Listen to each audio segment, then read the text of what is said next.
फैज़ हमीद साहब, उनको सज़ा हो गई। हर बंदा इस पे बात कर रहा है, लेकिन मैं जनरल फैज़ हमीद के बारे में आपको बताऊं कि जनरल फैज़ हमीद कोई आम जनरल नहीं था। एक लेफ्टिनेंट जनरल था, आईएसआई का चीफ था, लेकिन मेरे ख्याल में उसके अंदर दो आईएसआई चीफ्स की एक तरह से रूह थी। जिस्म तो फैज़ हमीद का था, लेकिन उसके अंदर जनरल हमीद गुल का हमीद भी था और जनरल फैज़ अली चिश्ती का फैज़ भी था। ओए होए होए।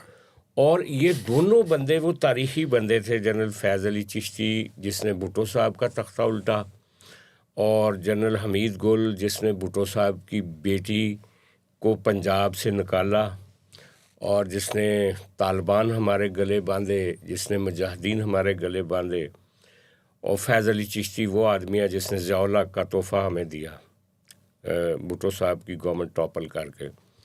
तो इसमें फैज़ भी था, फैज़ हमीद में फैज़ अली चिश्ती वाला, और इसमें हमीद गुल वाला हमीद भी था। तो ये एक तरह का दो आदशाह जनरल था।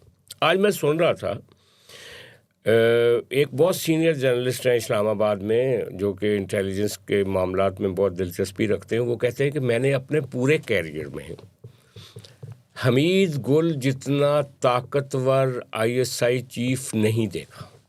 यानी 40-50 साल में इससे बड़ा ताकतवर कोई नहीं था आईएसआई चीफ।